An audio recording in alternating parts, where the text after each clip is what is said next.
I'm Zoe Williams, the voice of reason. If your relationship is in trouble, I'm the dude to call. Has your soulmate become your cellmate? Does black love still exist? What are your bedroom turnoffs? Fantasies and fetishes. Financial infidelity. I'm dating a fat person. Are they worth the wait? Trust me, this gonna be crazy. How about the heavy stuff? The child wasn't his, and he still had to pay child support. It's a very heated topic. How was that right? Mama's baby, daddy's maybe. I just have so many questions I want to ask you. I just like to kiss a woman's ass. Is there something wrong with that? Damn. He told me he had a vasectomy. I'm pregnant. Betrayal has been committed. Hit you with the bad pipes routine. How does he maintain his humposity? He likes it when it pinches my nip. Why can't you open up, brother? I'm a karate man. Karate man rules on the inside. They don't show their weaknesses. Yeah. How do you write women so well? Zoe Williams, Reason and accountability. the voice of reason. Man, I can't even front, man. I love that intro. It's Wednesday. Zoe Williams back in the building. Voice of reason. Hot button radio. Dash radio. You know how we do. You give the people water they will drink. This is my Honorable Elijah Muhammad impersonation to build a nation. Oh, I'm sorry. What is happening, man? Malcolm X. Really? I just had a Malcolm Is that X flash. coconut water I'm or sorry. something else? What is going on here? It's a Wednesday. Anyway, ladies and gentlemen, we back in the building. Today's topic is going to be just fucking retarded. I need you to get to your phone lines. The number to dial is 844-55-1. That's 844-55-1. As you already know, this is a caller-driven show, and it's a female-dominated panel. Always. I love to get you guys riled up, pissed off, flustered, flummoxed. What is that? All of the things that women are most of the time without any man help. Fabulous and amazing. Just- and Right? Today's topic is going to be crazy because I really want to understand how women process this particular subject. The number to dial once again is 844-55-1. Topic: you're stressing me the fuck out. A deeper look into stress management and intimate relationships. What is stress and its impact on intimate relationships? How do women deal with stress? A lot of men deal with stress by getting new cooch, right? How do women deal with stress in relationship? 844-55-1. You're stressing me the fuck out, right? 844-55-1. Let's just break it down. We know love is difficult. Relationships are difficult. This is the part when Big Mama said, listen, now you gonna marry that girl. You need to understand that love is work. Marriage is work. Y'all gonna have to work at. What do I have to work at? When I come home, I need to be praised, honored, and fellatio and food need to be on tap, and everything will be okay. Why can't you get it, sister? Just a little mashed potatoes and you know, chicken and then some sucking and maybe, you know, and then our world is in place. Everything is good there. Stress management is today's topic. True or false? Discussion is an excellent way to diffuse conflict within a relationship. True or false? Written communication is the best way to diffuse conflict within a relationship. True or false? Compromise is the most effective way to counter conflict within intimate relationship. I want to know how you deal with somebody you can't fuck with right now. Somebody you love. Somebody who you care about. 844-55-1. Let me introduce the gang. And I mean, this rabble is a gang. Let's start with one of the wildest and yet rarest pandas on planet Earth. A little small one, but very aggressive and mean. Her name is Ashonti Ford, a.k.a. a.k.a. Red Pen. Hey, happy Wednesday, Voice of Reason listeners. Oh, Jesus. Hi. I'm sorry. I'm actually having a really good day. Hopefully this shit doesn't fucking kill it. Hey, well, it's designed to do just that. Now, right next to her is the home girl. She's a realionaires. She inherited it. I don't know where she got it from, but a realionaires nonetheless. Whitney Taber, wild child. You know who she is. What up, Whit? What's good, man? I was born with this shit, actually. Didn't get it. It just came to me. You feel me? Just from the heavens, it came. You feel me? Happy Wednesday, man. Make sure you make me your Whitney Crush Wednesday, because we really know that's what the first Debbie stands for. Okay. Oh, wow. Oh, okay. Cool. Boo me. Okay. Don't make me jump over this shit, because I will beat your ass. This is how she deals with stress. Yeah, I just whoop a nigga's ass for stress release. Don't get it started. But anyway, hey guys, what's goody? Alrighty. And directly next to Whitney Taber, the realionaires, we got Aarona Lopez. Oh, yeah. Up in the building, comedian extraordinaire, ready to weigh in on today's topic. Listen. How art thou, Voice of Reason listeners? It's your girl, Aarona Lopez, here to bring the BS, as I usually do. I'm about to act a monkey in here, talking about stress release or relief. Either or, they're interchangeable. Is that V? You know who it is. On the line, well-known, world-renowned, universal, transformational life coach, Veronica, Conway, VC, up in the building. Hello, boys and girls, ladies and gentlemen. Hey, VC. Hey, Veronica. VC, what up? Yeah, we ready to get What into is it? it?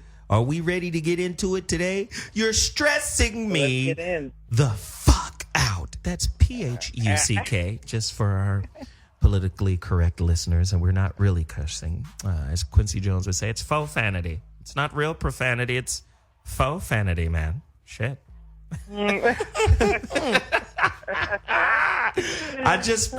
want to know. I want to know how stress affects your relationships, and you guys need to tell me about it. True or false? Conflict arise from differing needs. My needs are different than yours, right? Women, I'm really hard on women. Apparently, you guys really love the fantasy. Could loving the fantasy be a source of conflict and thus stress?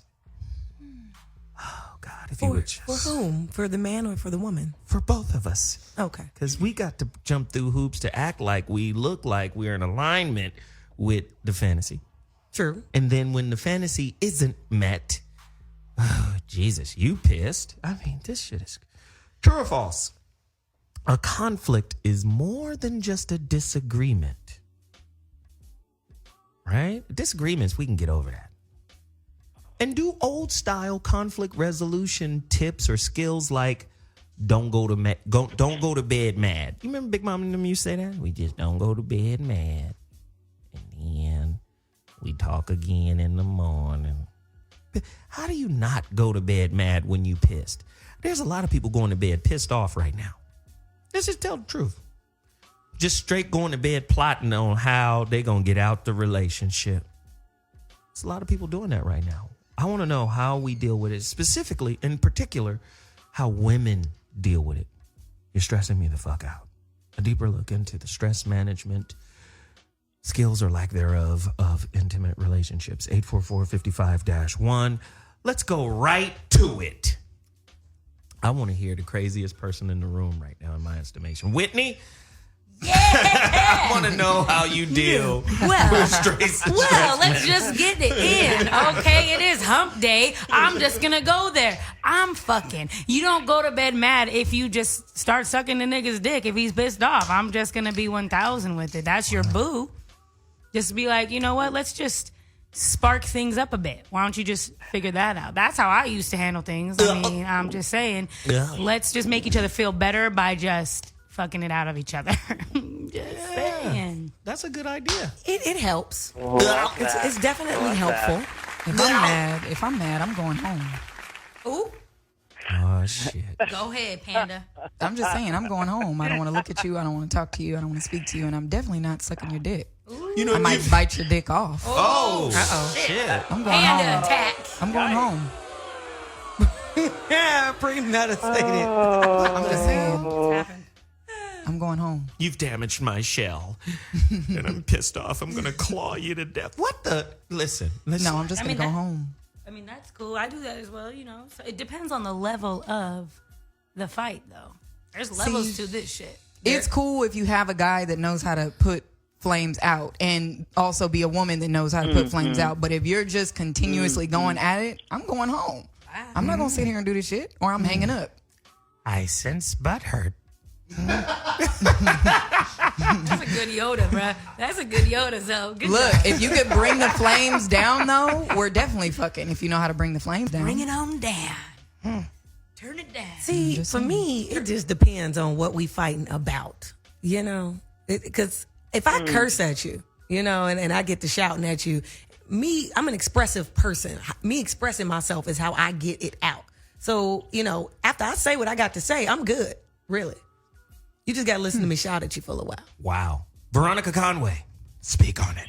Yeah, I'm part Aarona, part Taber. So I have a rule in my relationships that if we're getting ready to fight about something, take your clothes off. Yeah. And that helps a lot. Naked fighting? I tell you. Get some oil, too. Naked Throw some oil in fighting. That's just Because dope. then that changes the paradigm. But I would also agree with Aarona, which is I think you have to discharge the charge, right, before you can kind of interact with each other. You have to confront the charge and kind of work through a bit of what it's about, so that you're not congested with it.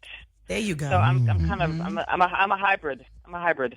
Yeah, man. Let me just say, guys, listen very closely to the women, what they're saying. You know, hopefully this shit will be some type of roadmap through the fucking strange little world they live in. What do you do, Zoe? Shit. How do you demagnetize, de-stress? But you know what's awesome? What? Let me just say what's awesome. Like, Whitney had the best answer in the world, but I feel like women really don't get down like that. Like, there are more women who do what Ashonti do, and that is bounce. I'm out, nigga. Right? Whitney, Let's talk tomorrow. if women did what Whitney does, or says she does, like blow station, women get down, give it up. Do the slurp for me. I don't know how to do it. Do it. Yeah. Women do that. I guarantee you 98% of the arguments will be squashed immediately. Here's my thing with that, though. I think that's dope, but I don't think you can start there. Because the problem was still going to be the problem after you come. But after a man has come, Clear his mind, bitches. Hello. after the blast off, like Nigga, you clear pissed my off, mind. you angry, here, let me handle that. Now tell me what's bothering you while I'm polishing your billy club. So does that mean if you upset your girl, you do the same thing for her? Exactly. Yes. Okay, cool. Yes. What are you It's Sign me up. saying? Same shit. This is some good shit happening right here. Sign Because me now up. you could be like, you know, I don't like the way you said whoop-de-whoop, but you blowing? But you got to eat it from the back, though. Like See, groceries. right there, though, is maybe from the front. Nope. You got to eat it from But the back. see, from the if back, you want it to really make a difference. I'm from the not back. trying to be like a shitty little Hindu. Where you get that little dot right there. I'm just, Hey, I know that was inappropriate. It I'm really sorry. was. Wow. So many things. I'm sorry. So many things. I'm sorry. But seriously, I want to know how you deal with conflict in your relationships. Please call me at 844-55-1.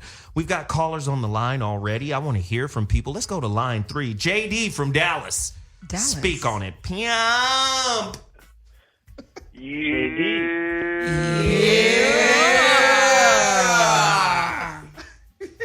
Hey, what's going on, everybody? Hey. How I deal with conflict is like I like to be as honest as possible. Like if I did something to piss my girl off or piss anybody off, tell me I was being a dick. Like just come out and say it, and just put it out on the table. But a lot of relationships that I've been in, it's like they like to let stuff fester and, saying roll over for days and days, and it's like that's not healthy for me. Like I can't be around you and you so uptight like that. So I just like to talk it out.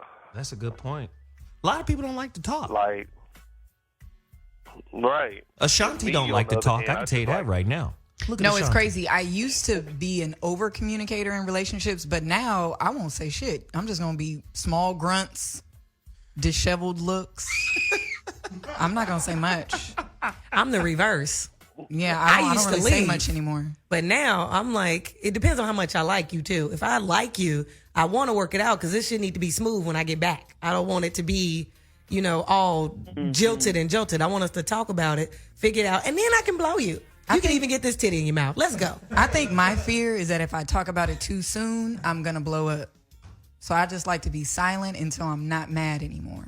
See, but you know what But, fixes like, that? Oh, get on there. Wait, let the caller. Go ahead. I'm It listening. was one segment of the show where it was on the morning show where Dr. Goldstein was like, sometimes women just got to vent. So you blowing up, that's a good thing. Like some dudes just got to take the heat. Like if a woman blowing up, her head spinning and green shit flying out, just let that happen. Well, hold on. Let that run. Hold on, Not a lot Pam. of men can handle Hold on. that. Let's go back, nigga.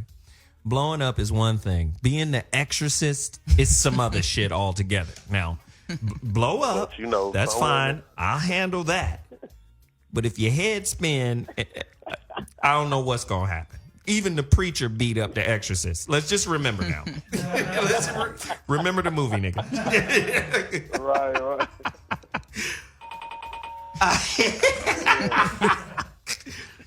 Hey, man, I appreciate the call. Thanks, JD. You brought Dallas into the building. Listen, if you want to bring your city into the building, just give us a holla. 844-55-1. Listen, I'm fucking pissed off with you right now. I don't know how to deal with you. You are raising my stress levels. Let me ask you this. Can caring too much, right, be a creator and producer of stress in your relationship? If you didn't care so much, you probably wouldn't be so stressed. So by definite, just caring for somebody is going to raise your stress levels. True or false? 844-55-1. Somebody get to the phone lines. Holler at me about it. I want to go to line 4 real quick. We've got Ronan from Naptown. Ronan, speak on it, man. What up, family? Hey, What up, Ronan? Hey, much love to everybody on the show. I definitely love you guys putting this information out here because, it is necessary, especially now times, especially how things are. So I definitely appreciate what you guys do. Oh, thank you, brother. And, Thank you. with the subject at hand, in knowing how my significant other's communication style is, it all varies. If she's the type that needs some time, to blow, just needs to blow up and get it out there, cool. But, if whenever I'm pissed off, I usually when I get mad, I get real silent. And then, when it gets to a point where, look, I got to step away from the situation, otherwise I start throwing verbal daggers. And I really ruin some relationships doing that. So the whole thing it all depends on what the argument is about. If it's over something stupid, I definitely step out because I don't entertain that mess. It's got to be something important. Otherwise, I just don't get it. I really don't. Well, brother, I appreciate it. Listen. Yeah, absolutely. Relationships is hard. Ronan is just breaking it down for us. He brought Naptown into the building as usual. Thank you, brother. I appreciate the call. Yeah. Call us anytime. You can even call back if you like. The number to dial is 844-55-1. Again, if you want to bring your city into the building, it's just a phone call away, 844-55-1. Let me come back to this. If this is the thing that bothers me more or raises my stress level, a motherfucker who is resistant to the olive branch. You feel me? I'm okay. I'm wrong. And the motherfucker who I know you wrong. Huh? Okay, I made a mistake. You damn sure did. That right there, that puts. See, this is what. Okay, so this is where we are. Okay, I get to go. You know what I'm saying? I get to go overboard now because you're disrespecting the olive branch. I'm an olive branch person. If I come to you and I acknowledge that I've made a mistake, I think you should, and maybe this is part of my conflict building, or stress building, problem, because I have an expectation that you respect the olive branch, the extension. What is an olive branch? The effort. The effort. You come to it and you say, hey, I made a mistake. When somebody acknowledges that they made a mistake, or olive though, this is symbol of Prince, I'm sorry. symbol of peace. It's a I would symbol rather of like a People great used to branch. really like it's a symbol olives of back peace. in the day. Cause, Oh, okay. yeah. Okay, listen. Did you I just was give just her the curious. Crip version of the Yeah, definition? man. Yeah. Sometimes you got to break it down to folks like that. You feel me? Gang members make the world go round. Y'all got to realize Shit, it. Christians need to read the Bible some more. Shit. A Pimpin' fucking olive bitches, branch. crimpin'. I just didn't see What the anything fuck good is an about an olive olive branch. Peace. Peace. Peace. Okay, Yes, cool. What the fuck are they teaching in And college God. nowadays? Not Christian classes. I'm still tripping over the fact she said, cuz. It's peace, cuz, peace. You know what I'm saying? You understand, nigga? It's the white flag, nigga, instead of the blue one, blood. The fuck? Got it. I just need to understand why. Who holds a grudge the most? Like when you cross your woman, she recooks that beef over and over and over again. Am I lying? Is it me? Am I making up shit? No, that's true. Because I'm saying when men are wrong, I don't know. I just know me as a man. Like if I'm wrong, I'll come to you and be like, hey, I thought about that shit. That was foul or that was wrong. My bad. Right? And I won't come back and put that makeup on you again. Women like to say, remember, nigga, I forgave you once. What? You understand what I'm saying? Why is that the case with you guys? Do you guys really get over shit? Could unforgiveness be a source of your stress? Ugh. Whitney? Hell to the yeah. Bitches don't know how to let stuff go. And honestly, because so many females out in the world don't let things go, it makes it harder on women like me who's like, man, we're good. Like, we talked about it. Why are you crying, nigga? Because I've been dealing with some crybaby ass niggas because they're so used to having to chase behind another woman talking about, are you sure you're okay? Bitch, nigga, I said, yeah, I'm good. Just leave it alone. You feel me? So Whitney is crazy. I'm just being real. Billionaires. I deal with a lot of dudes that don't know how to express their feelings, so they don't know how to apologize. They just try to do actions, and that action is supposed to symbolize, I'm sorry. What you mean? Supposed to now Where? I'm mad. I'm mad, goddamn it. Okay, you know what? I'm Ain't nobody getting stressed. dissing I'm your getting stressed olive out. branch I'm concept. getting stressed out now. I'm saying, they don't acknowledge the thing to like our tip. You go, I mean, this is that and that's that. We bad. We still rocking? Well, let's keep it moving then. And it's the realest thing ever because it's like if you're not ready to pack your bags, what the fuck's we arguing about? We Right. might as well just keep it moving. Veronica? Yeah, it's a lot of good thought here. I think that to go back to your earlier questions though about do women hold on to it. I think that women, because we take everything into our bodies, we take everything into our psyche. We're really the subconscious of the planet. We tend to internalize and store things unless we are in a process that lets us get it out. I happen to think of an orgasm, right? But we tend to store it all in. And it kind of jams up in our nervous system and in our field. So if a man isn't conscious of how to help clarify a woman out of that, then she's going to tend to stay jammed up. So part of it is sex, right? If she's being interacted with correctly, then she can flow much more clearly and communicate much more powerfully. And then the other thing I would say is that it is important. I think you have to have good communicators and on both sides. In other words, people have to have enough self-awareness to know what their triggers are, to know what makes them mad, to know you have to.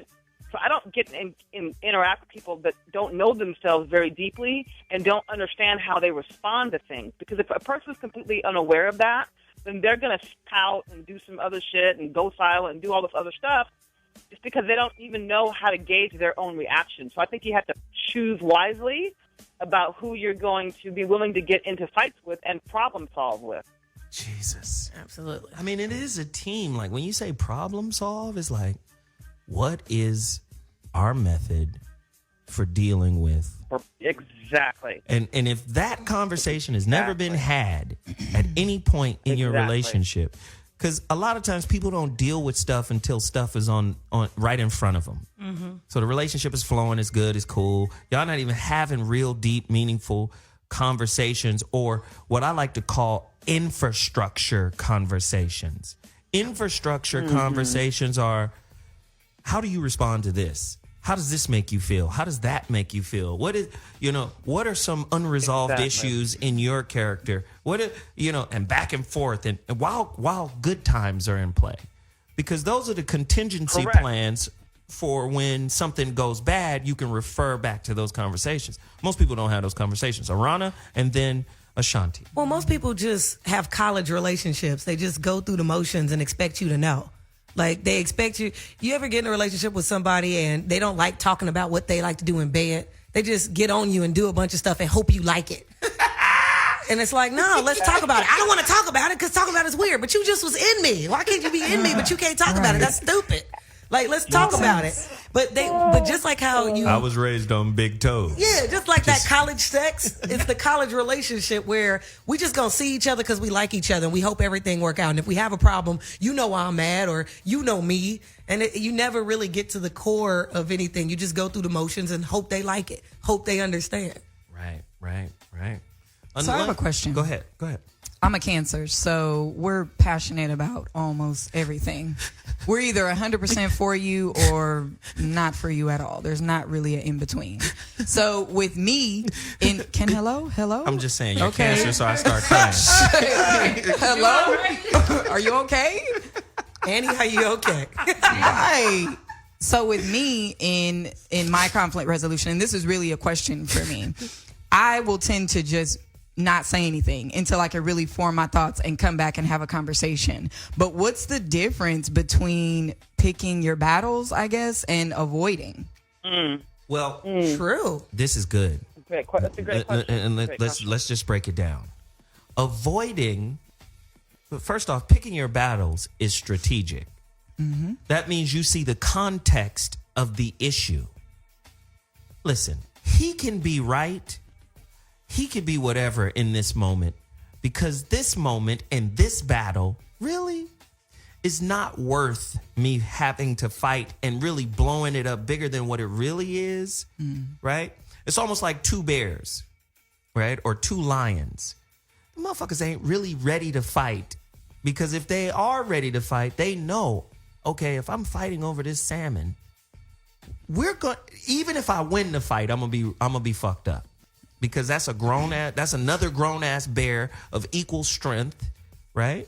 If I fight for this right now, even if I win, I still lose, because I'm gonna be maimed over this. You see what I'm saying?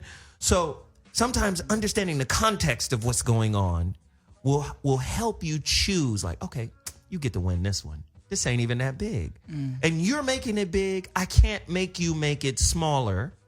I can't understand, or I can't make you understand that I see that this isn't that big. So that's picking a battle? That's choosing your battles? That's choosing not to battle. See, let's go back to the art of war, which is the art of boxing. The science of boxing is hit but don't get hit. The art of war is win the battle without having to battle. So you have to see things in context to be able to go, this isn't. But a lot of times relationships are polarized. So what that means is we want the same things, but we go about doing it two different ways. So then it becomes a battle of ways, my way or your way. And if you see it in context, you can see, oh, we want the same thing. We just have two different styles. Your style gets to win this time. That's all right. That's different. Avoidance is, okay, now this motherfucker knows she done got the last three, I done deferred to her the last 3 times. Now it's my turn, right? And now you dig your feet in, you dig your heels in, and you're like, nah, you gonna give me my opportunity. To right? what, be heard?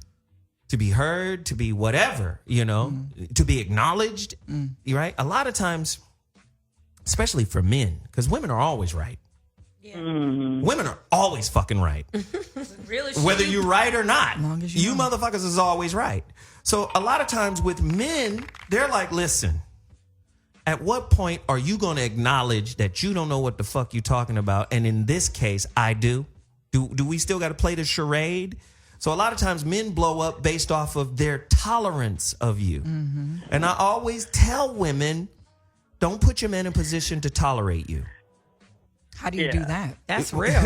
That's real right there. Let me finish the point, then I'm coming to you, Veronica. Yeah. Okay. So I'm like, don't put him in a position to tolerate you. You want to put him in a position to accept you.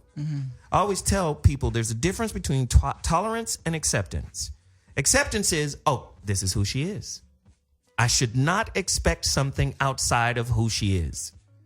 Whatever she's doing, I'm aware of it because I know who she is. I accept her for that. Tolerance is, okay, I have an expectation. I want you to meet it. And it's been a while since you've met it, or you haven't met it yet. I can only hold on for so long. I always say tolerance is the volcano effect. Doesn't that have to do more with the man than the woman? No, it's people. People have tolerances of each other, especially in relationships. I'm trying to figure out, because you said don't put yourself in a position to where your man is being tolerant of you as opposed to accepting you. What that means is, you want to add to it? Yeah. Don't not be fun. Don't be a killjoy, because when you're a killjoy, instead of being fun and blissful and happy, you are putting yourself more so in a position to be tolerated. If somebody thinks of you and they always think that it's going to result in an argument or it's not going to feel good, if they can be around you and it's not going to feel good, then that's the point where you've crossed the threshold of them tolerating you when y'all in each other's company.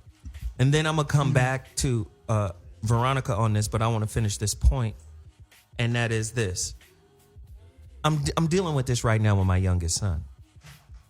And with my oldest son, I had to deal with it, and I told his mother, I said, listen, he's a star basketball player now.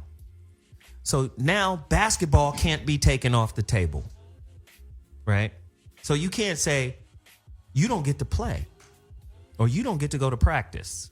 Because now there are other consequences outside of this house.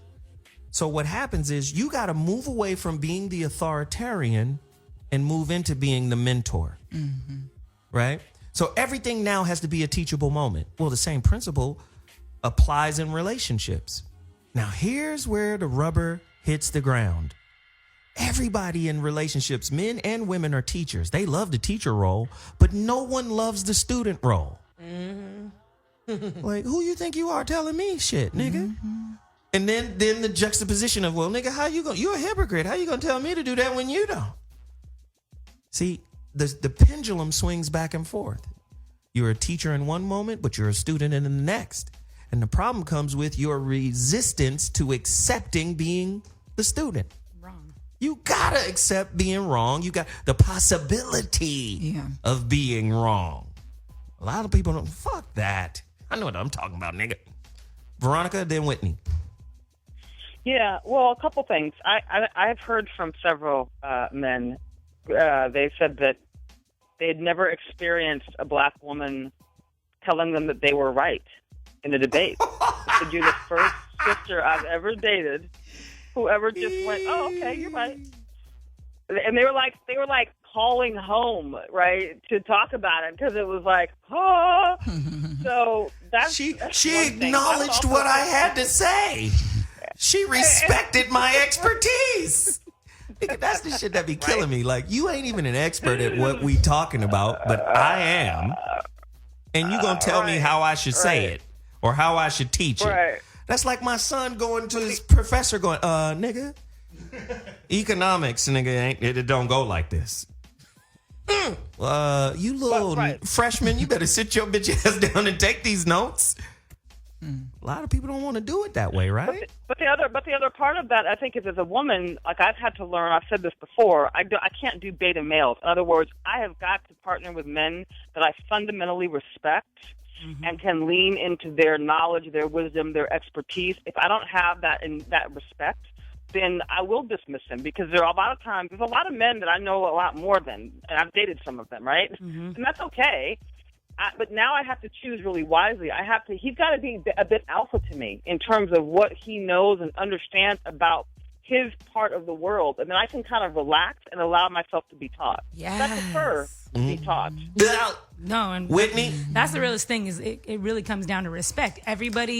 Nobody wants to be proven wrong. Men and women, we all are grown. My parents taught us, our teachers taught us. So now no one can tell anybody shit in this generation of people. So you have to have that level of respect, and you have to be willing. You got to be coachable. You have to be coachable. I'm sorry, I don't know everything. So if he says something that makes sense, know yourself. Okay, it makes sense what he's saying. So you know what? Boo, you're right. I was kind of tripping. But you could throw a butt in there every 2 minutes or so in case. If he's saying some dumb shit, call him out on his dumb shit. But if he's saying some real shit, you gotta give props when props are due. And that's good shit. And let me just say this about people respond to information and knowledge from their own particular reference point. And it's possible that somebody can say some shit that you have no reference point for. Thus, you cannot label it as dumb. You don't have a reference point for it. You understand what I'm saying? Like, this is where, because people will always say, well, the number one, conflict resolution tactic is communication. Well, this is where communication gets very sophisticated, right? Like, if you don't know, and in not knowing, that doesn't mean what your partner is saying is dumb. And sometimes it's even bigger of you to come back and say, you know what? I just didn't know. How many times in a relationship, not only just like Veronica just outlined, there's sisters who ain't even told a dude that he was right about anything, didn't acknowledge whatever he was saying, right? But how many times are you in a situation to where you see a person just go, I just don't know. I don't know. It's rare to hear a person in a conflict go, I don't know. True. You know what? Or what about this one? I don't know what you're talking about. It may have validity. Let me go back before I pursue the rest of this discussion or disagreement or conflict. Let me just, can we table this? And then I go find out what you're talking about? Because I'd rather not argue. Sometimes when you're in the argument, at the end of the day, being right is the championship. Am I bullshit? I'd rather be happy than right. Oh, that's interesting. Call me right now, 844-55-1. Who'd rather be happy over being right? And don't call in with the cliche bullshit of, I'd rather be happy. Because most motherfuckers want to be right. Right feels good. Being right is like that good cocaine Pookie was on in New Jack City. Yeah, and you're happy when you right. That's all I'm saying. I mean, you get both of those when you're right. See? Ashonti, speak. I have this new dating situation that I'm really feeling right now. Oh, shit. And we actually kind of got in a little debacle, and I told him that I was actually wrong. And in telling him that I was wrong, it was pretty freeing, to be honest with you. You know what I mean? It was freeing to feel comfortable enough to say that I'm wrong and trust him to not make me feel like shit about that, and trust him to be able to just move on from the conflict. So sometimes admitting that you're wrong can be nice. It can feel nice to be vulnerable sometimes. Are you suggesting Sometimes that women all over the world should follow your lead and admit that they're wrong? If they're wrong, but not if they're not. Not to appease somebody else's ego, but if they're really wrong, Listen, yeah. I'm going to say this before we go to break. Who watches First Take? Oh, yeah. Right? Stephen A. was going off today. I was watching it, and he was talking about Marshawn Lynch's mom. Because his mom got on Twitter or something, or some social media, and was banging on, the Seahawks organization. And he was like, and Skip Bayless was like, dude, you got to tell your mama to be quiet. Or you're going to lose your job. Or you're going to lose your whole situation. You're responsible for what your mother is talking about. And then Stephen A. said some shit that exemplifies a problem in the African American community and could be the central piece to why our relationships is fucked up. Stephen A. was like, Skip, you don't know black people. You can't tell nobody's mama nothing. Mamas run everything. You can suggest something to mama. Right. But you can't control your mama. Your mama is beyond reproach. Ain't shit, you know. And Skip Bayless couldn't understand. He's a white man. I would tell my mother, stop it. Do not go online and ever tweet again. And he's like, what? This is black world. In black world, nobody's word means nothing over mom. Now, this puts us in a precarious position when mom's a poor mother, when mom's an abusive mother, when mom uses shame as a parenting technique, when mom uses punishment instead of the teachable moment as a parenting technique. Now we're in a position to where we get to fuck up generations of kids because it was said or it was endorsed by Almighty Mama. Almighty Mama. Do you understand what I'm saying? Like, how many seeds of conflict are born out of that parental situation? Whitney, and then we got to go to a break. So many. Well, I have a question real quick just before the break. I want to know is that why most African American men don't get married, because they can't get over their mommy issues? Because mommy said, you know, that bitch ain't right for you. So I seen her Instagram and no, don't marry her. Or you know what I mean? Maybe the women he's encountering come from a situation that mirrors his own, and then they wind up looking like his mother to him. Ooh, see? Yep. See, because can we understand that the African American community is basically a matriarchal society? Mama's baby, daddy's maybe. So if that's the case, don't see coming at me crazy like my mama came at me. Like, okay, go on about your business, young lady, and go on live your life. Because at the end of the day, I didn't choose my mama, but I get to choose my woman. Yeah, you got that right. You don't get your mouth together. You understand? When you and the Uber driver are going to be a new couple. You figure deal? But what about the flip side, though? What about a guy who really loves his mom? His mom wasn't the painful, or he doesn't view her as the painful person in his life. And he's looking for a woman who loves him unconditionally and puts up with all his BS like his mama. Because some of these mamas baby these boys. That works too. But just understand this. There's a book out there called The Emotionally Enmeshed Child. Emotionally enmeshed. Who you enmeshed with? Mama? Fuck that. Listen, I always instruct people that I coach. I simply say, you are not considered an adult until you have an original idea that didn't come from your parents. That's when you're an adult. When you can challenge what they taught you. When you can vet it out through experience, through objective experience and observation. If you can't do that, you're not really an adult. You're just a micro mini version of them and all of their flaws that came with them. And whatever seeds of conflict they didn't resolve in their relationship, it gets a free buddy pass into your new relationship. I'm just saying, 844-55-1. Don't play yourself. Call me right now. I'm about to take a quick break, as Chris has been urging me to do for the last couple of moments. But we're about to take a quick break. When we come back, callers, get to your phone lines, 844-55-1. Stress management. That's what we're talking about today.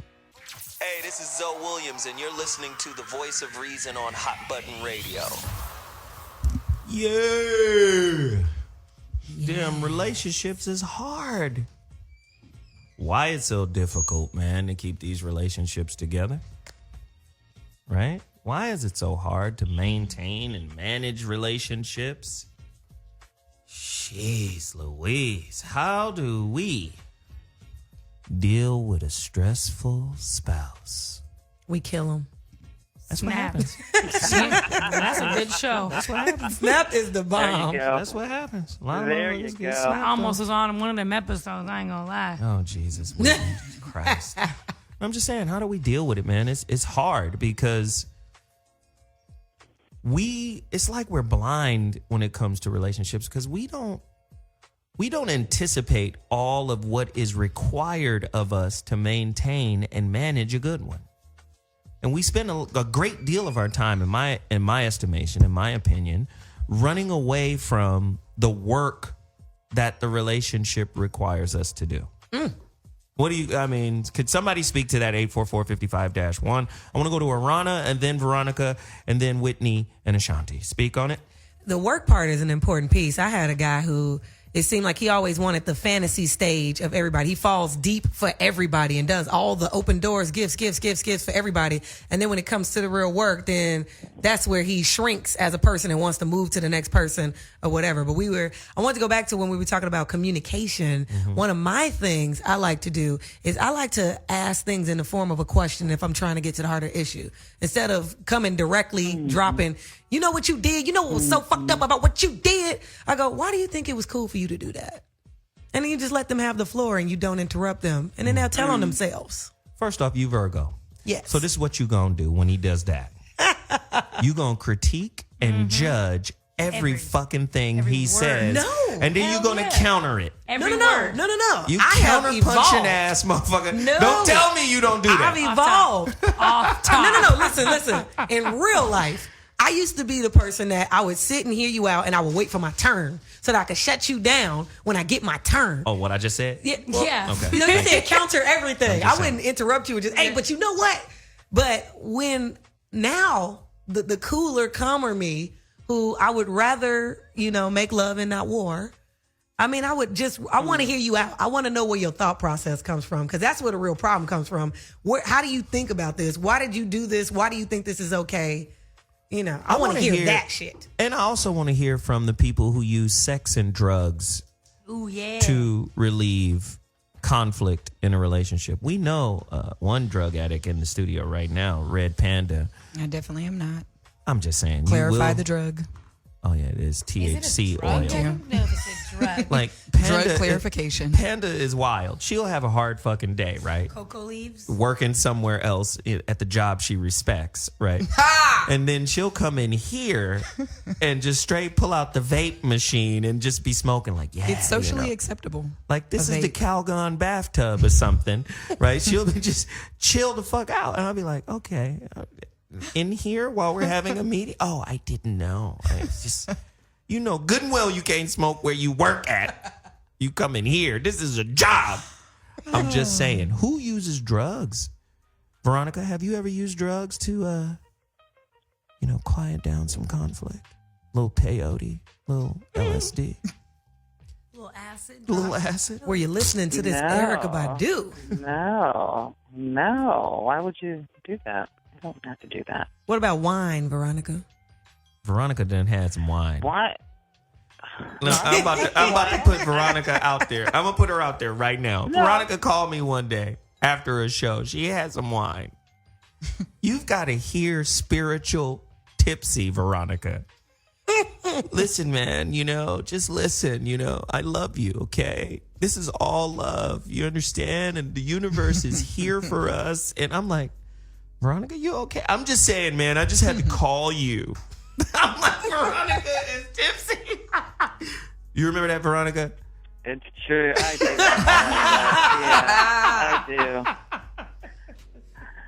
Wine is okay. Ain't nothing wrong with wine. I threw a bottle back yesterday, Veronica. I threw a bottle back yesterday and a bottle back on Saturday. It happens. A bottle? Jesus. It's wine. What about your liver? It's wine. Red wine is great for you. It cures your, speeds up your this ain't metabolism. France. In France. It cures cancer. I'm gonna just make shit up. It heals puppies. Wine is magical. I think at a certain point we have to, if we're going to really be in a long-term relationship of any kind, I think we have to decide to find the other person right. In other words, I think when a relationship starts to deteriorate, it's that we react as though the other person's wrong. We get sort of triggered like that they're always wrong. When I've done like relationship coaching with couples and partners, it's like, is there a way that you can decide to find the other person right and assume that they're actually on your side as a framework to start from? Because if you're fundamentally assuming that the other person is wrong and is out to get you, is out to hurt you, and is all that, then you cannot problem solve or troubleshoot from that perspective. So I think you got to start there. Can you find the other person right? I think that's great. And I want to ask you, Veronica and Yuzo, if you've heard of this or you find this to be effective. I heard about this recently, whereas, because Marianne Williamson, she is the bomb, right? She was saying something to the effect of, when you find fault in a partner, what's helpful is to look at them as though they're the younger version of them, like the innocent child version of them, young Veronica or young Zoe, and it's their inner child talking to you. And if you do that, then you won't be as, as evil or as hurtful. You'll be careful with their feelings. I don't know. What do y'all think about that? Well, we just live in a keep it real society. Mm-hmm. The keep it real society really fucks up relationships because they think being belligerently honest is a good thing, which makes them belligerently right. Do you see what I'm saying? Like, I kept it real. I told the truth about. You just destroyed your relationship, idiot. Do you understand what I'm saying? Yeah. So I think there's a place for it, but it's how you do it. It's context. It's nuance. But more than anything else, respect has to be behind the intent of what you're saying. Yeah. Like, I respect this person. I care about this person. So I want to present this information in a way that is receptive to them. A lot of people don't do that because they're not even speaking empathetically. Mm-hmm. To speak empathetically is to say, I'm crafting these words to try to match how you feel about this particular situation. Veronica, then Whitney. Yeah, well, I want to speak to what Aarona is saying also, because what you're saying, Aarona, is really true. And when I do neurolinguistic programming with people, one of the things that I teach is how when we have emotionally traumatic events that we come to form beliefs around or make decisions around, or we get like limiting emotions around, what happens is that we stop our evolutionary growth sometimes in those moments, those traumatic events. And so we literally stop growing because we go into shock in those moments. So if we've had an event in our childhood where, especially around relationship or mom and dad, or a place where you feel shame or a place where you get triggered, you'll literally stop growing at that point. And until you have an intervention in that, you literally are speaking from your 5-year-old voice. And so I have been in relationships where I've said very respectfully, how old, when somebody's really can't stop escalating, how old are you right now? And I mean that in all sincerity. Like, how old are you right now? This is the female Kobe Bryant right now. I quit the team. No. Because how old are you right now? It really is. They're in her 7-year-old talking. But I'm sorry, Mama. I also set up agreements in my relationships. In other words, I design how we can fight fair. I design how we're going to troubleshoot and problem solve. Before, they say design in a moment of sanity for what it's going to look like when it gets insane. What about this? I think in a healthy relationship, you build that in. Whitney? Well, like VC said, man, I taught preschool for 3 years while I was in college. It's literally sometimes you kind of have to just take it all the way back and be like, okay, let me take my time and use small words and calmer voices so they can understand, because I don't want to waste my breath screaming at you when I know you already shut me out. Like, he ain't even gonna listen to half the shit you're saying if you are attacking. So why don't you just come with, let's win? Like, why don't everybody want to win? Like, to me, it doesn't make sense. Like, I learned really young while dealing with some racism. Growing up, I was 18. I came in trying to fight half of a basketball team full of dudes, blacked out to the point where I didn't even remember. The teacher had to push me out, and realize, okay, you know what? Because, and the crazy part is, I tried to calmly come to them before and say, hey, it offends the only black kid in school that you guys use the N-word all the time. And I'm the only female. Kind of hurts my feelings. I try to do the calm thing. So sometimes you do have to just come all the way sideways. But realistically, when people see how their actions or words affect you, I feel like sometimes that helps better.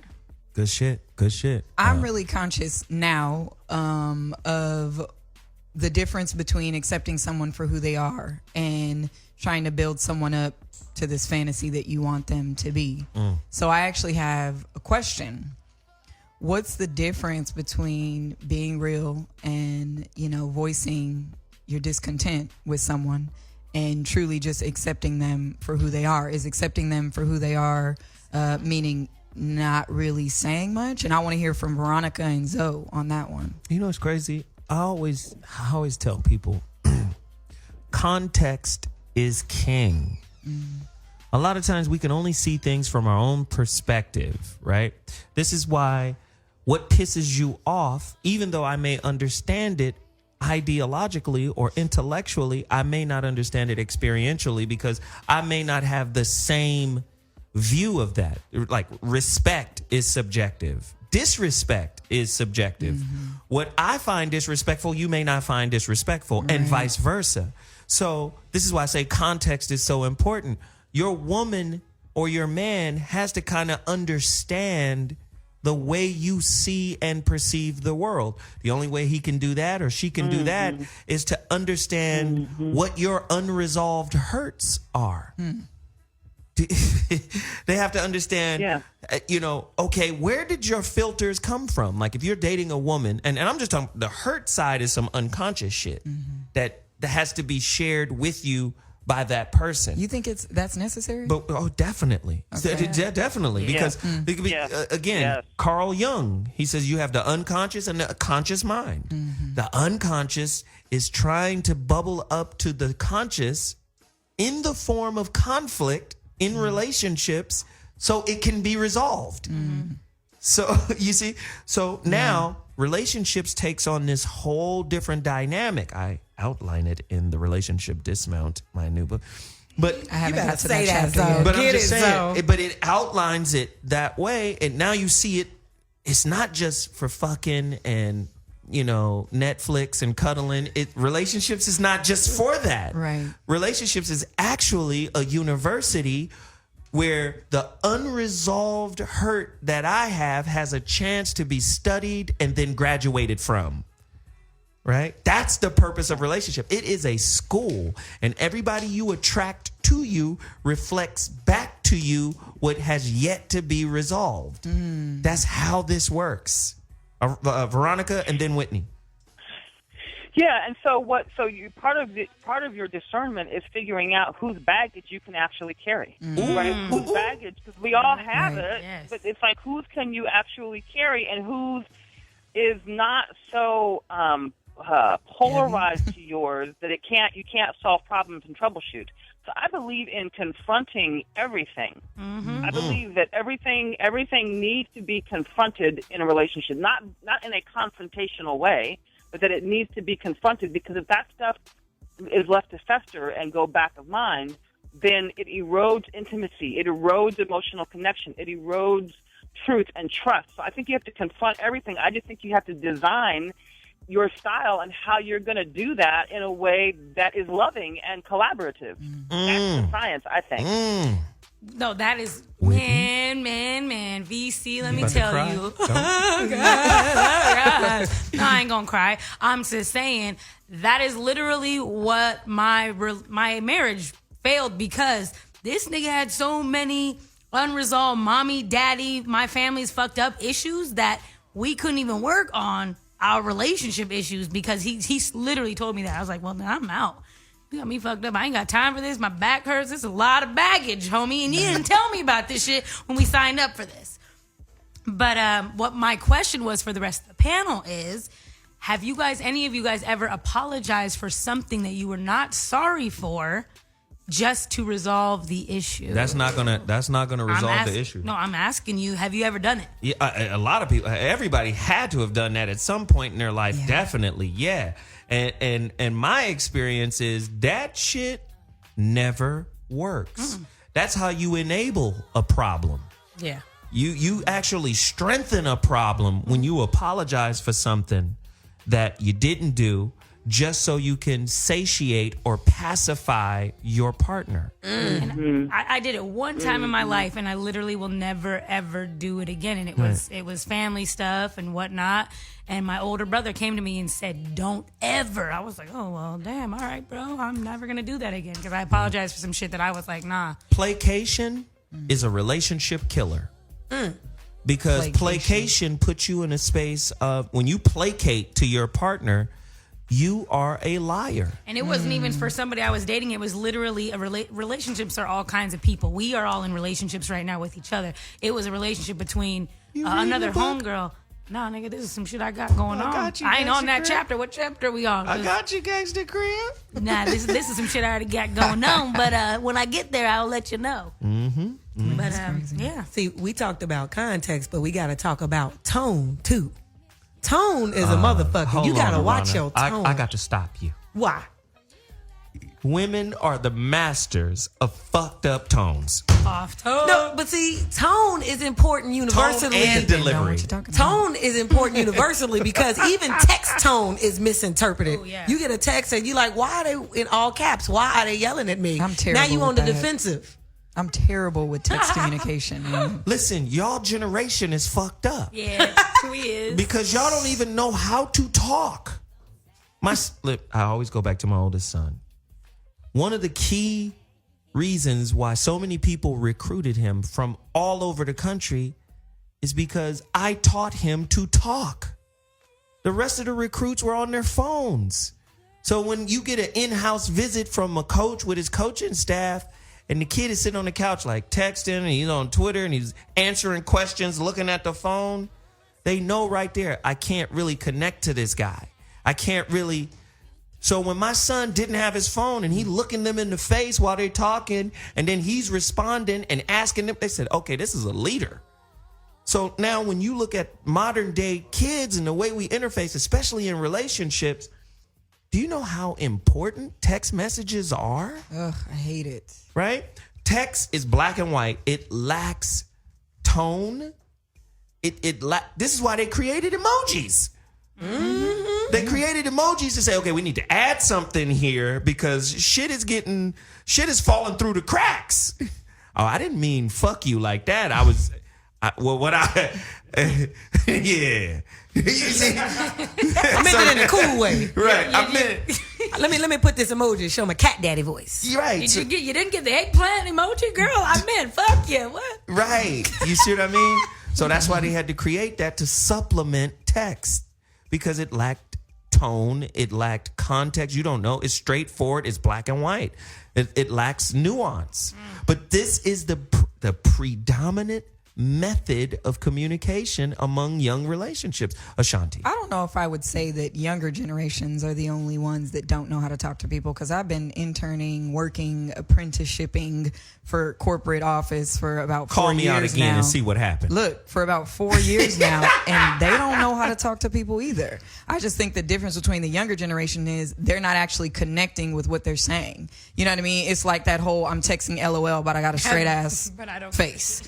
You know what I mean? So Right. I don't think it's just marked for younger generations. Older motherfuckers be tripping too. I agree. They don't know how to talk to people And these either. old niggas don't know how to text either. These old niggas try to text and be cool, and they don't even know how to do that. And it's crazy. It'll be the smartest ones. It'll be the most degreed up ones that just don't know how to talk to people. 'Cause they No was reading social too skills much. whatsoever. So, I agree. Veronica, your statement on this?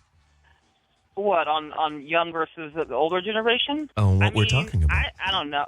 Yeah, I mean, I like them a little bit seasoned. I have historically preferred my men a little bit seasoned. Although I'm dating a younger man right now and finding it to be quite delicious. Yeah, them little young ones, you can train them, VC. You sounded like the nastiest cougar right there. See, I'm And trying to. train That was my creepy Zoe voice. He don't training though. He don't. You need no lay with the training, though. little cuz. Veronica said he doesn't need training. Ooh, see, Steve's he a got a hell brother. out of What's us. poppin'? You know what I'm saying? He got that energy. He got sterile. These girls. Tell him to text me with an emoji, and then maybe we could talk on the phone. I'm just playing. VC about to whip your ass. His brother. I said his brother. Oh, No. can I get his uncle? Ew. You know I like silver foxes. I was saying if he got a brother, You like him seasoned? I need I a like younger, them real seasoned, almost burnt. younger brother. I'm cool. True or false, our representation of our partners are complex and multifaceted, consisting of perceptions that range from very specific to vague to concrete to inflexible. Ugh. Speak English. What? I'm just saying. We have that was everybody's. I'm just saying we have perspectives and perceptions of our partner that first and foremost may not be in alignment with exactly who they are. Okay. Oh, yeah. True. And that in and of the pursuit of maintaining that could create conflict and really stress. Failed expectations. See, I'm a victim to that because when I meet a guy, when I'm dating a guy, I expect him to do the same things as my dad did, and he's not my dad. You know what I mean? And you have to grow to have that type of relationship with somebody. So I definitely have fallen victim to too high of expectations. Let's go to line 3. We got a caller on the line right now. I want to hear from him. Big Black Beard. Big Oh, Black yeah, Beard. it's been a minute since Big Triple Black B. Beard B. What up, pimp? What's going on, guys? How y'all doing? Hey, Hanging How in art there. thou? Oh man, it's been a long time since I've been on the show. Shout out to everybody. Much love. I'm gonna try to be real brief. I had to call in the show, man. It's like he was in my hip pocket, man. We had a little situation between me and my wife. Matter of fact, yesterday. Mm-hmm. We got into it over a petty situation, and me and my wife, we've been married for 10 years, and some of the shit we've gone over, you know, in the past, it's been, you know, rocky or whatever the case may be, but we always made it. But yesterday, it was to the point where I was literally fighting myself to keep my hands off of her. And I ended up calling the police just so I can get out of my house. Wow. Stood in front of the door Oh, nigga. and would not move. Like, you know, we're going to, you know what I'm saying, we're going to do this. And I'm like, I'm not putting my hands on you. I ain't getting locked up. Right. You know what I'm saying? And she was like, no, we're going to sit here and we're going to, you know, we're going to deal with this. Well, here's the thing, man. I feel like over the years, I've always tried to, you know, break down and meditate and do all this other stuff to relieve the stress from the relationship. And it's like, you know, eventually it's going to come a point where, you know, you got two people involved. You know what I'm saying? And she's got to do her part. I got to do my part. But is it possible that, you know, we can be too cerebral when it comes to things? And it's a lot simpler because maybe I overthink things. But, you know, at that point, it was like, all I need to do is get up out of here. You know what I'm saying? All I need to do is relieve this stress. All I need to do is get up out of here because, you know, I'm about to put hands on her. You know, but, you know, I didn't. I made it out, you know what I mean? And I stayed gone the whole night, you know what I mean? I slept in the car, whatever the case may be, did what I had to do. But, you know what I'm saying? When it came down to it, if a female wants to push that thing, you know what I'm saying? I could just say my wife, you know what I mean? And I feel like I'm alpha male, whatever the case may be. You know, I don't have to go around talking about it. But, you know what I'm saying? When it comes to that, when it comes to the people that we're with, they have a way of pushing our buttons. And I feel like they also got a responsibility to do the things to help relieve that stress or help, you know what I'm saying, you know, take that away. But I felt like I was stuck. So let me give you just a little insight, and I'm gonna go with Veronica on this too. Let me just say this. Like all meaningful things we experience, all that shit is an inside job. So number one, stress management is an inside job. Let me applaud you, number one, for leaving. Yeah. So that's good. It's good that you left, right? But number two, Cool Mo D, my homeboy. I mean, me and this dude, we battle each other. We spar, and this is and I'm the type of person I need to create new ideas. So he's my idea sparring partner. Like I go to war with him, and one of his things was with me personally, right? Because what you're talking about, Brother Beard. I've been where you are in the exact same scenario, in the exact same situation. So Modi said something that was very interesting. He said, Zoe, you have anger issues. He said, dude, how are you going to deal with your anger issues if you always leave when you get angry? He's like, at some point you have to confront anger. And when the opportunity arises where you get triggered, that's when whatever work you're doing when you're not angry should come into play. And he says, when you fight and beat anger, now anger is no longer an issue for you. But you'll always be angry if you always leave when the opportunity to confront it arises. right? So then I had to start investigating. Why am I angry? Why do I get angry? Is it because I'm not heard? Is it because I'm not respected? Is it because I'm not appreciated? Is it because I don't think I'm enough? Like you have to go through the gamut to understand, like, why do I get angry? Please understand that anger is an extension of another emotion or feeling, frustration. What is frustration connected to? Frustration is connected to not getting what you want. So when you don't get what you want, you get frustrated.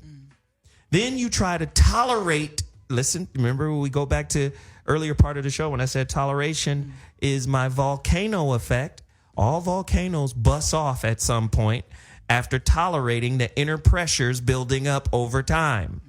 So toleration is a silent time limit.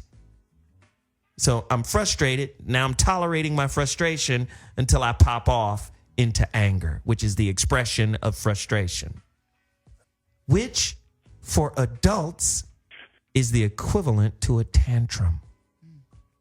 The child's tantrum because you didn't get what you wanted. Is this resonating with you, brother? Do you understand what I'm saying? No, I definitely understand what you're saying, and that's why I kind of said, I feel like sometimes we might be a little bit more cerebral than we need to, because, at the moment, I can digest all of these things, you know what I'm saying, and I can, meditate over them, and I can try to adopt some of those, you know what I mean, as they come to me. Let me give you this too. The only question was, go ahead. Let me give you this too. In terms of healing the rift, because I wanted to save this for later, but fuck it, I'm gonna do it now. Right? Yeah. Let me hold on one second. Could you text my son's coach and tell him I'm on the air? I'll call him right back. Legendary coach Bruce Pearl is calling me right now. I'm sorry to talk to me about my son. I'm sorry. Bruce Pearl. Bruce Pearl, everybody. Auburn University. Just text him and tell him I can't. I'm on the air right now. You need to be getting paid for sponsorship. I'm just saying. Damn, I'm saying. I'm going to be down there. November 13th, game 1. I'm there. Can I get some shorts and stuff? I'm back. Okay. Medium? Let me give you this. To repair the rift between you and your girl, and these are all suggestions, doesn't mean they're going to work. Doesn't mean any of that. These are all suggestions, and any suggestion, whether it's coming from me, Steve Harvey, fucking Dr. John Gray, Yanla, whoever, none of these things will work unless both parties are willing to implement them. Right? No relationship help, tips, any of that works unless you're willing to make them work. Number one, I always say meditate together. Just come together and say, listen, we gotta clear our minds on this. I'm not trying to be right. I always tell, whenever I'm in a conflict, this is what I've learned. I always say, and I make sure I say it and demonstrate, I don't want to be right. I want to be in alignment with you. I'd rather be in alignment with you than to be right. Right? That's the whole purpose of this meditation together. You guys come together, you meditate together. Right? Here in LA, there's this place. Look it up online right now. lakeshrine.com. I go there all the fucking time. lakeshrine.com. Take somebody there. You remember that old television show, Fantasy Island? Oh, yeah. Smiles, everyone. Smiles. The plane, boss. Listen, this place is one of the most beautiful places I've ever seen in my life. People get married here. Just a bunch of gardens. Very serene and peaceful. Right? I don't know where you are in the world, but here in LA, if I had my woman and we were going through a situation, I would take her there and we would go meditate. And we would set the intention to clear the air. We would set the intention to not fight for the right championship. We would fight for the alignment championship. I'm trying to understand you. You're trying to understand me. It's not my intention to hurt you. It's not my intention to disrespect you. Blah, blah, blah. That's the championship we should be going for. And listen, brother, a lot of times people get villainized for this, but I'm going to give you much respect. To be able to come on here and talk about, wanting to put your hands on your woman. Do you understand how pervasive that is in relationships? Violence is pervasive in intimate relationships. So you're not being judged. You're not being condemned in any way, shape, or form. What you just talked about was part of the human condition. Now, you can go over the edge and then be in a bad space with your woman, or you can find new ways to say, let me go back and recontextualize what I wanted to say. First, let me start off with a heartfelt apology, and then let's do some fucking spirit work where we heal the situation as opposed to just exacerbating it further by pursuing rightness. Veronica, you got something to say to the brother? Yeah, no, I love that, and I will also say that, you know, it's strange, but I'm a mediator. I'm actually licensed to sort of to mediate any dispute in the state of California, and I take mediation sometimes into relationship work. And one of the things that I think people should do is design a vision for what the couple wants. So in other words, it's like take your needs and get them articulated, get her needs and get them articulated, and then put those up on the board and say, is there a higher solution where we can meet all of the needs? Right, because a lot of times it's like they teach you in mediation. You're fighting over an orange, right? And if you come across two kids fighting over an orange, you split up the orange. But one may want orange zest for making a cake, and the other may want the juice for something else. But you never know that until you get clear about what do you really need right now. So I think one of the ways to solve conflict is to say, what are you really needing right now? Give me your top three. What are you really needing right now? Put those up and say, is there a solution that actually encompasses all needs? Wow. And that's a higher way of looking at the whole thing. It's called chunking up. Wow. Brother, big beard, big black beard, man. You're a superhero for calling in, man. We appreciate you, man. Your candor. I appreciate y'all time. Man. I really do. You better work it. Thank you, brother. He stays on Twitter with the real. He's good people, man. Thank you, brother. Right Appreciate I wanted to that. ask what the fight was about. I guess it's okay. irrelevant. Oh, Jesus. It don't matter. Black it don't people. Matter. Don't The you got fight is Real over. Housewives of Atlanta for drama? You don't need to know this man's drama. I'm curious. I'm a storyteller, so I just wanted to Wild know the ass story. panda. Thanks, big black beard. We out. Jesus. And call back with when you guys get it all figured out. I want to know what you did. What? I got a script to write. He's so stupid. Let's go to line 5 real quick. Another caller. Let's go. Line Feezy. Who is it? Who this is? Her. Who this is?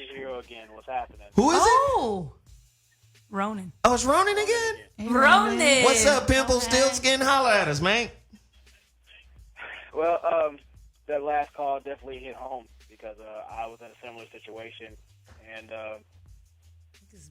I had to sit down and admit to myself, even to her, like, look, I'm upset about some things, but I had to let her know, like, what she and what we had meant to me and everything. It's like, this is why instead of running away from things, I'm willing to sit there and face this thing with you because this is supposed to be about us. So this is how we're supposed to handle it. And I set this table to where we can open the doors like, look, I want you to be 110 with me and vice versa. And I'm not going to sit there and attack you or something like that because your feelings and everything matter and vice versa. So if we can do that and be honest in our most, inappropriate times, then we can be something stronger when we really need to be. And that's why I was really thankful when Veronica mentioned that about a board, about sitting things and planning things out. It's more like crisis resolution or preparation, because you're going to run into those storms. And most people like to run and hide and, put on the Kevlar. But in a way, if you're honest with each other and yourselves, you learn not to take off the armor towards each other, and you basically arm each other with information and knowledge and, intimacy in that way. So, man, listen, Ronan, listen, man. Yeah. Some of the most vicious fights and wars waged has been between loved ones. Yeah. I got a friend, PhD, Dr. Alan Berger. He says it is more likely that you will be disappointed, hurt, and just betrayed by those that love you the most than you will be by those that don't love you or your enemies, or so-called enemies. Listen, relationship is designed with hurt inbuilt. Hurt has a purpose for love. People don't understand that. Love has a purpose for hurt. Relationships has a purpose for both. It's all for your highest good. If your highest good leads you to, well, I can never mess around with a person like that again. Well, you had to go through that experience to even come to that deduction. Right? So people fail to realize the value in everything that interfaces with your spirit. People, they fail to realize that. Right? And I'm looking at a generation, especially the millennials, man, they're hella disconnected, although the most connected generation of all times. Disconnected spiritually, but connected technologically. Right. Imagine if you... Go ahead. No, go ahead, bro. That's the thing that's wrong because, yeah, they're able to connect with people online, but when it comes to interfacing in front of each other, they're complete strangers. Because most of the time they're not even hooked up to the software within themselves to even fix what's going on with them. So right. People who are bound by they're like familiar strangers. Familiar strangers. You better get your familiar unknown ass out of here, nigga. I mean, we have to sit there and like it goes back to the whole thing. It's like you can't worry about being right. It's like let us get us right back on the path where we need to be. That's the most important thing ever. But all that little petty stuff, because as I look, watch this, Ronan. Even though Ronan, watch this. You know that old statement. This is for the whole panel, and I want you all to speak on it. You know that old statement. You find out how well you're doing by seeing someone else who's doing worse than you, right? Yeah. Somebody who's doing worse than you puts your situation in perspective, right? Look at it this way. Yeah. Now take what I just said and put it this way. What if one of you guys had to become the caregiver for the other? Right. What if somebody gets hit with some terminal shit and then you got to be the caregiver for the other? It will put what you're fighting over right now in its proper perspective, wouldn't it? You'd be like, oh, that shit about the oil change. Really, because if you want to talk about a stressful situation, take care of your woman when something happens that she can't take care of herself, or vice versa. Man, that's a stress builder because now, as a caregiver, there's a whole new set of rules, right? Because I'm the only one here to help you. I mean, I was talking to a man today. He's 60 years old. He said, man, I started Ubering because I hadn't been outside for 4 years. I said, well, brother, how come you hadn't been outside for 4 years? He said, well, my mother passed. He said, now, I had to take care of her for that whole 4 years. And when I say take care of her, I was only just running to the store to get food, and that's it. I wasn't outside. Then after she passed, I just stayed in the house for another 4 years because that's all I was doing. And then he said, my son came to me and was like, man, you got to do something else. And he told me about Uber, and then I started getting out, and then I started meeting people, and then he was like, my life is coming back. You see? So you talk about a stress builder, put it in perspective. If you dealing with somebody and some illness befalls them, right? Well, yeah. It'll put all of the stuff that you fighting about or that you fought over before in perspective. You will see them in a different light, and they will see you in a different light. I promise you. I had to do the same thing with my great-grandmother, Emma Sue. Good old Emma Sue, my girl. Emma Sue. That's my girl. Emma Sue told me on her deathbed, it was one of the most, I wrote about it in a book. It was one of the most surreal things ever happened to me. Emma Sue was like, who would have thought that the devil would have been Big Mama's angel? I said, damn, Big Mama. Shit. Because we had a terrible relationship when I was little. I was throwing rocks at her and shit, threw firecrackers at her 96-year-old boyfriend. His name was Goldie. You a problem child. I His name was Goldie, right? Yeah. Goldie sounded bad. Beat up a deaf dude on the steps of her apartment. Were you setting up traps in the house too, Home Alone? I was wilding. I was out of control. Out of pocket. Let me just say though. And then the last straw. See, I found out all of these stories when she was dying. I didn't remember none of this shit. She had to remind you. She did. The last straw with her was, I think I got into a fight with my cousin during the 4th of July. Oh. Now, this was a fight that started at my uncle's house by the Rose Bowl. I had to grab the water hose and whoop this nigga like 12 years a slave. But he was bigger than me. Yeah, so I had to pick up something. You got to get something. So I whooped his ass with a water hose and then took off and ran to Big Mama's house, who lived a couple miles away. This nigga followed me. Of course he did. With the hose. Right? Did he have the hose? So when he followed me, I said, I got to up my weaponry. To put this nigga down. Yeah. Right? So Big Mama was like, boy, you crazy. You trying to hurt people. I said, Big Mama, you better back your old ass up. No. I was like 12. Big Mama, get your old ass back in the house or I rock you with these rocks. Woman. And then she was like, you ain't gonna rock nobody, little badass. And then she came outside and she had like a wiffle ball bat. And she was in the middle of the street. Beat his ass. She Grandma. turned into the mama from I'm Gonna Get You Sucker. I'm telling you, I was beaming her. I was beaming them little thick ass ankles with rocks like that. You know, she had them log ankles. You know them fire starter ankles. Why you talking about I was beaming them ankles. So, but let me just say. Turn it positive. Let me just say. She was like, you banned. You can't never come around here no more. And don't come to the neighborhood neither. Ooh, I was in the neighborhood wilding. Still in the neighborhood. beating up deaf kids. Wilding, beating up the neighborhood. Can you do something about your grandbaby? This nigga didn't beat up.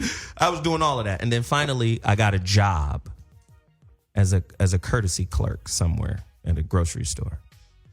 And then 4 years passed. I think I was 15 when I saw her again. And I was bagging her groceries. I didn't even know it was her. I was bagging her groceries. And part of my job was roll the fucking groceries to the car. So I rolled the groceries to the car and I'm putting them in the car, in her trunk. She look up and go, baby, is that you? And she started crying. Oh, baby, I'm sorry. And it was all good.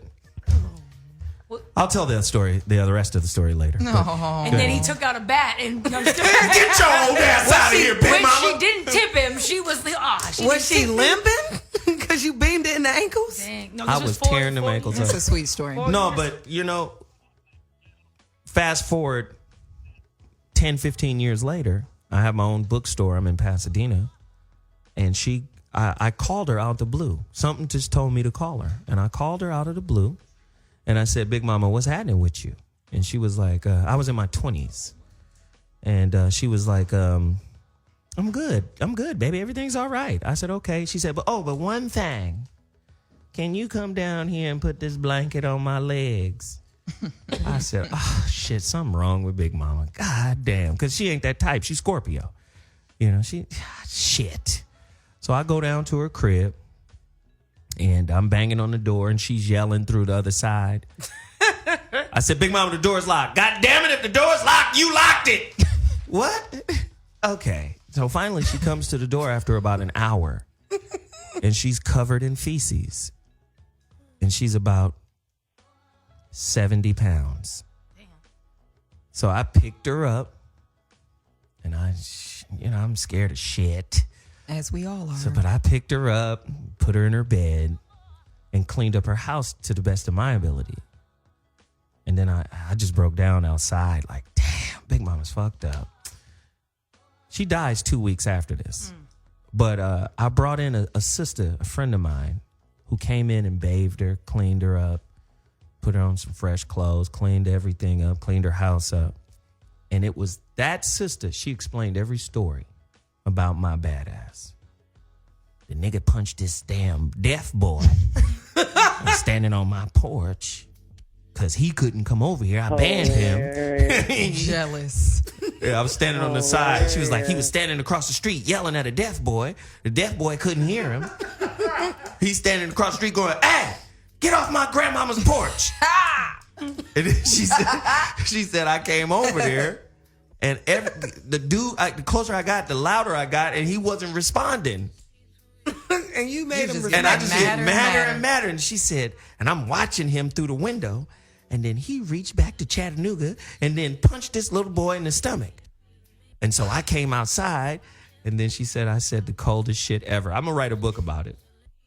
She was like, what you doing here? I told you to not come around here. Why you here? She said, I said, you just go in the house and get me that $1 you owe me. That's what you do. I'm just saying. He was a 12-year-old pimp. I'm just saying. There was beatings, money laundering. I'm just saying, you can go through some fucked up shit. You can go through some bad stuff, learn from it, get better from it. But I'm going to say, if you don't ever address it or deal with it, and you just carry it with you, it's going to find a way to leak into your personal relationships. You can bleed that shit. Yeah, that's what it's for. Mm-hmm. It's going to find a way to bleed through. And when it bleed through, it's going to be ugly. But you got to confront it. You got to listen, we got to take a quick break. I took you guys down the memory lane of my life. Shit. Like that was dope, though. We'll be back. Hey, this is Zoe Williams, and you're listening to the Voice of Reason on Hot Button Radio. Man, just let it play in the background, brother. Yikes. That's baby making music. Yes. That's ovulation music. Ovulation music? Totally. Get your eggs all hot. Get your eggs hot. Hot eggs coming up. If you wasn't ovulating, you about to start. Hot eggs is hilarious. So we're talking about dealing with stress, man. You could tell my mother had stress dealing with my little ass. Yeah. Shout out to Zoe and his hood campfire stories. Hood tales, nigga. Hood tales. Hood campfire stories. No, but seriously, man, like, I don't mind, being candid and talking about, my flaws and all of that, because I believe that flaws lead to flawless victories. Mm-hmm. You better say that. Like, you have to confront them. And really, stress is like an indicator light in your car. It's just like, bam, something needs to be dealt with. Mm-hmm. That needs to be handled. This needs to be, dealt with. And in my relationships, man, some of my relationships have been really good for my partners, and some of my relationships have been the 7th level of hell for them. But I've learned from every situation, and this is why I wrote the Relationship Dismount. So I want to get everybody's opinion really quickly before we wrap it up. Summation time, but don't change the music, man. Ooh. I want to know, like, what is the best way, right, to just really squash? You're not going to get rid of it, but mitigate it. How do you limit the conflict and the stress in your relationships? Whitney? Well, I guess for me personally, it's like acknowledging those little lights. Like, spend time working on finding a solution rather than trying to win an argument. Honestly, like, everybody, like, attack the problem when it's small. Like, don't turn away or close your eyes or pretend it's not happening, because you see it's happening. You feel it's happening. So the hardest and most difficult things that we're all going to have to go through in life, they get handled when they're small. So just handle stuff when they're small. I like that. Because let's be real. Petty Wop and Petty Crocker, they never had no successful relationship. I don't even know who these Petty Wop. Petty LaBelle? Petty LaBelle. Okay. Being petty is what I'm trying to get to. It's Petty cool. Crocker. Slow Joe over here. No, I'm just saying Petty Wop and Petty Crocker are not going to have a successful relationship. So don't be petty in your relationship, guys. That's all I'm saying. Shit, just how new words. New hood nicknames. That's hood nicknames, you feel me? It's Hashtags. And they probably live next to your grandmama throwing rocks and stuff, you feel me? You better watch out. Emma Sue had a little 22 too. I'm glad she didn't shoot. I was waiting for you to be like, I went and grabbed her gun. No, I wouldn't do that to Big. Just rocks at the ankles are enough. Red Panda? For me, something that I'm trying to exercise, not just in my relationships, but in life, is not stressing over things that I can't control. Ooh, big one. And for me, just keeping that in mind when approaching a lot of my situations has helped me greatly. Don't stress over what you can't control. It's really that simple. Jesus. Aarona Lopez. Guys. It's hard for me to imagine someone disappointed with Aarona. Oh, it's very hard. She's such a sweetheart, and then she has such a couch in the back. Hence why it's hard to leave me alone. Guys, I'd like to offer affirmations to relieve stress. When I'm stressed out, sometimes I got to make little notes to myself to remind myself who I am. You is kind. You is smart. You is important. You don't need this nigga's bullshit. And it works. And then on the flip side, I write affirmations toward my partner. If they're worth keeping, I write down, he look good. He gonna look good when he old. He gonna make a fine corpse. You gonna have cute babies. You just gotta take all the positives out the situation and remind yourself why you fell in love in the first place. Another thing, I wrote down all the notes for what Veronica was talking about, and I'm gonna take that to my new man. Sex. And anytime we have a problem, we take our clothes off. I'm going to do all that stuff. That was big. Breathing together while we orgasm, I'm going to do that too. I'm going to feel you. I heard that work. Relationship vision boards, I'm going to do all of that. Thank you. Shout out to Veronica Conway. Cushions. Yes. Cushions and cushions. I love it. I love it. Affirmations, guys. They work. Whitney? Well, I said mine already, so. I'm sorry. You want me to keep it going? Because a bitch got more to say. Okay. He was hypnotized by my slow grind. The cushiness. Damn, right. Damn. Veronica? Veronica? I'm going to say, first of all, make sure your boy and girl picker is working and not broken, because choose people that know how to solve problems, that actually can be non-egoic enough to see something beyond their own immediate needs and perspectives. Wow. So that's the first thing. You got to find somebody that can actually see past themselves and see the larger context of the situation. And then other than that, I would just say more orgasms all the time, help all the time. Yeah. I'm trying to tell y'all. I've been trying to tell you. We agree with you. And if you got to give yourself an orgasm because you're single, go ahead and handle that too. And then take a nap. Go to sleep on the problem. I still don't know how to masturbate. It just doesn't. Are you serious? It's just, I'm not interested in it at all. You are. We got to go to the Playboy store. You playing games. I can't afford that. There's a spot down on Slauson, nigga. We can go there and get some shit for the low. It's cool. Can I tell you that was the best Valentine's gift I ever got? It's the one with the clit slot. You ever had something with a clit slot in it? Wow. Okay, Change your life. Never had any of that. Stress relief. We talking about stress. It's on the topic, Zoe. It is definitely on the Then light some weed. I will do that. Play with your clit. Yeah. Right? Watch a little Animal Candles. Planet. You got a couple Watch a little candles? Animal Planet. Yeah, snacks. Girl, you gonna masturbate That's all I yourself into need. a coma. Yes. Right. Ashonti has not been on the show for 3 days. Spread some Literally. granola all over your sheets. Don't let it get up to speed number 3. You And toss around in the bed and exfoliate your skin. It's all I types of ways. remember when I was young, on a side note, I put peanut butter on my puss and let the dog lick it. I know. Okay, here we go. It was crazy. What the here we go. fuck just happened? we just bestiality. Right, Beastmaster. I was like 19. I was curious. That shit works. I'm not. It does, but it's just too violent. But It's Whitney's too much. gonna try. It's Nah. violent. Yeah, it's too much. Did he bite you? No, but he was just, it's too much. It's nasty. Don't do it. Oh my I'm just sharing that I should do Yes, it. right. You did that, but you don't like masturbating. Wow. Okay, so Masturbate, I I'm would gonna just say rather this. wait for the real Let me thing. just say this. Tell you why jelly works. Let me just say on the next Voice of Reason, Saying. We're gonna be. the topic is TMI, Oh. oversharing. Yes. Because I'm just gonna say dog cunnilingus is a bit far. Shit. I don't even know how to even give my little tips fucking after that interesting. shit. Jesus. Put some peanut butter on your balls. So it's like change your go life. to the store and get a cat or a dog or a lizard. I don't know. I suggest couples have a commitment to laughter.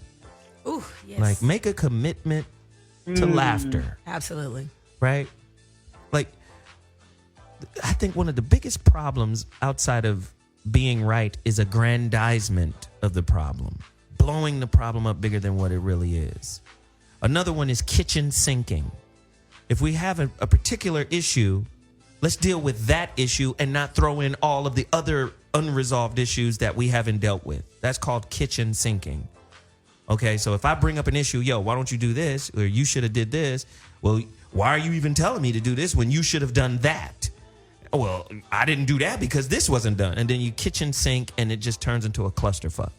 Make a commitment to laughter. Don't aggrandize a small problem. Stay focused on one problem at a time.